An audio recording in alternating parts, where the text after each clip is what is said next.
without explicit instructions, that's a little bit of a puzzle for the person on the other end to undo. So I always think of packing as a design challenge, and the end user is the person who's unpacking it, that you don't get to explain to them what you're trying to do.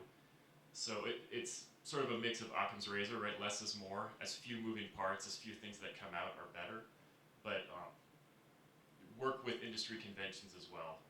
Crating typically, the side of the crate opens, and then there might be instructions. A box might not have all those advantages, so you need to be a little bit more obvious with what you're. And you'll see you'll see what we mean by that. Good packing design can be substantially understood without written instructions. Again, work to, what are known as design affordances, that a doorknob is meant for turning, right? You know how to use it without instructions. So don't put something in there that you have to have a 20-point instruction list. That's probably overly complicated. Go with something that's a little bit more obvious. And that takes thought and consideration. Material use should make sense and be easily reproducible. Instruction should be included for clarity and as needed. Given two equally good packing designs, the one that uses the least materials and occupies the smallest volume is normally preferred. That's both economic and, again, for sort of design reasons, that you don't want it overly complicated or overly cumbersome or large. Packing design is something that has developed over time, and we've all done things in similar ways, but this seminar is alerting us all to remember some of the best ways and how we can get out of having those problems.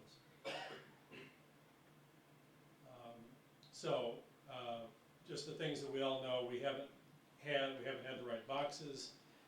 So much harder to pack when you have something small and that 12 cube box is gone and you have a 20 cube box. It's like all of a sudden you're in a situation that is unsafe for you, makes you look unprofessional. So the prep ahead of time is where your professionalism gets to shine. And having things that are strong enough for what you're doing. Again, site visit. We all also understand the owner, usually a private owner, often will misrepresent, not purposefully, but number of objects, size of objects, weight of objects. And you really need to, if all you have is a phone call, spend some time, try to get a photo. Everyone has a smartphone. Can you send me a photo? That will tell you a lot. And often even an old lady can do that, or her niece can do it. But sometimes prepping will take multiple days, and you can come out ahead. So the things that we sometimes don't know, you only have 2 boxes left and you have 4 pieces, so multiple pieces in a box, tactics that may help that. We'll talk about when the painted surface or delicate surface needs, the wrapping could touch it, what we can do. So prep time, ordering materials way ahead, because sometimes the conservation materials take a while. You can't get them at Home Depot. So that's the challenges we'll be talking about. So heavy paintings are a hassle. And we all, again, know you may have an Anselm Kiefer that's 1,000 pounds. That's unusual, but sometimes you need 10 people to move something that big. But normally, you may have something that's can be a couple hundred pounds, and for 2 people, you're wrapping it in good polyethylene plastic. But if you just use little tabs of tape, as you're holding it, it comes out of the wrapping, and it's dangerous. It can slip out of your hands. So having your tape all the way across the back and wrapping around the edges will keep it secure. Often webbing handles, loops, screwed into the back of the stretcher low down. Sometimes you need to get permission to do that, depending on the owner. And so think about it, talk to the people that you're working with. But those can help carry something. You can make a simple center wheel cart like this one. I don't really have a name for it, but it pivots. It can't, because of those blocks, it can't move too far up and down the angle, but it's very maneuverable. You can keep that 200 pounds, mostly the weight on the ground, and it's quite pretty much self-explanatory to make with two wheels. I don't know, does anyone have any stories on carrying heavy things? So it's Artech standard that we wrap everything, and short of travel frames, shadow boxing collar, and crating, we'll just wrap it in polyethylene, as you see here. And that's primarily, Seattle's climate's a little unpredictable. It helps establish, we do most of our wrapping in client homes or in museums, and so it helps you establish sort of a base level humidity, which is a lot closer to our storage vault than if we were to pack it in the truck or something, obviously. And what Mike's trying to show here in particular is if you have a large painting, 8 by 8 feet, that weighs 200 pounds, if it's wrapped in plastic, when you pick it up, you can actually, the plastic will just move on the piece, you're not getting a good grip. So in this case, he's tensioned the plastic all the way across with tape, trying to keep it as tight to it as possible, where you don't have sloppy or loose plastic, obviously. And what I've found also works is to, when you do your plastic, then to wrap the outside in stretch wrap, and that also can provide a better gripping surface. Yeah, stretch wrap is a great tool. And if your plastic doesn't quite cover everything, and that tape going across the back, we pinch it in the middle so it's not sticking to the stretcher bar or whatever. Yeah, stretch wrap would be also good.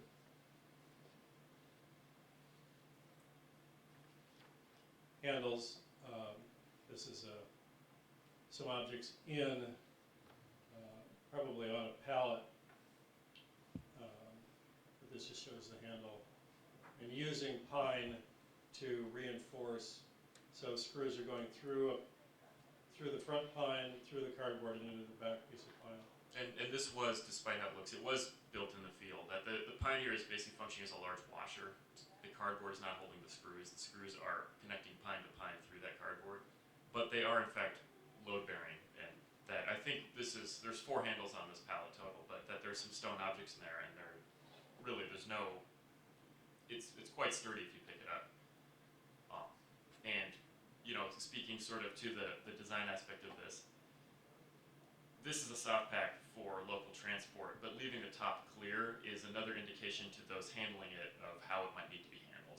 You could easily put a lid on this. There's an argument that adds shear strength, that adds other aspects of good packing, but leaving it open it'll let you see where the load and where the weight is. So when you pick it up, this load is not centered. It's not evenly distributed. One side's heavier than the other.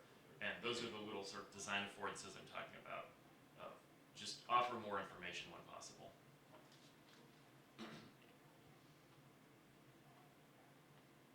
So hybrid softback is what I'm calling using a pallet or constructing on your pallet a vertical a bracing system of some kind, but it's still soft packed with webbing and foam. And when you've got something that's 300 or 400 pounds, all of a sudden you can't handle it easily. You can't tie it into the truck easily. So those hybrid solutions really, really help. Obviously, we're going across the piece. The foam you see is Volara, and that's a really good all-purpose, again, polyethylene, conservationally correct, smooth, can be against most art, although this you see is also wrapped in plastic first. And sometimes, well, we use plastic, sometimes you don't need it. That helps when you are lifting it to put it into place. And we have about 6 of these of different sizes, this sort of wooden sled, and they're not purpose built. They're sort of built for different dimensions, and we just, this one was for something tall and heavy.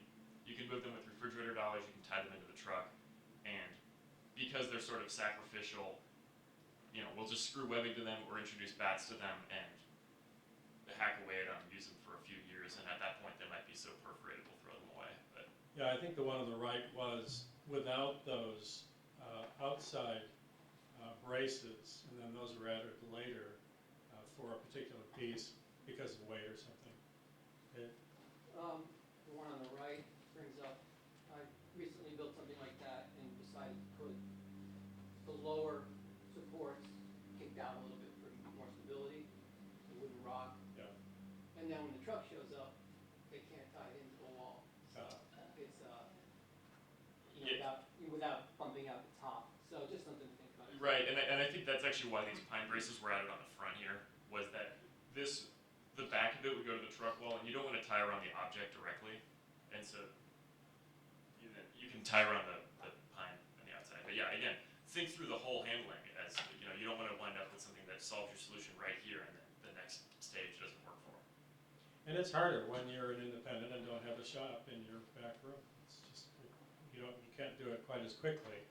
But there are pallets all over the place, and you can screw 3/4 ply to that standard pallet, and you really can do a lot with that. So that's just drawing a basic. It's nice to have the 4x4 skid so that you can put a pallet jack underneath. But moving something that's 500 pounds or heavier all of a sudden becomes quite easy with a pallet jack. And handles can be put on it. They're really easy to maneuver. This is sort of a modification of the standard U crate, which is an industry standard. It's basically a pallet with two sides. The difference that this has a fixed back rather than having two fixed sides. And that lets us shift the weight to the back, which is easier for us in moving things in the truck because it keeps the weight against the outside of the truck and not centered in the crate. Typically, you do want your load centered for freight, especially freight traveling free, where you want it to freestand. But in this case, we want the load to be, we sort of know how we're going to be using this. This is going to be used by trained handlers. But if we can position the weight in the back and then tie the back to the side of the truck, it's going to be a more stable transit.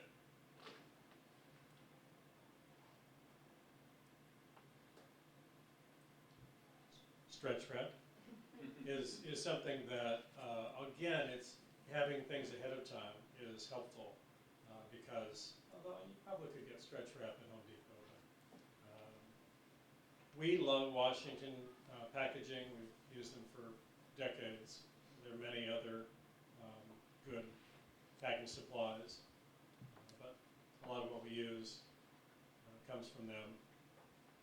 One thing I've recently learned is that there are basically 3 different grades of that product. There's stretch wrap, there's shrink wrap, and then there's pre-shrink shrink wrap. Shrink wrap does what it says. It's going to shrink once it's wrapped, so it will continue to tighten. Stretch wrap is tightened when you stretch it around an object and it sticks to itself. Pre-stretched wrap is basically something that they stretched out and then rolled up, so it doesn't have as much stretch and it doesn't tighten as hard. So you really need to be cautious in what you're buying, because if you buy shrink wrap and put it on a delicate glass object, it's going to shrink around that delicate glass object like an anaconda. So you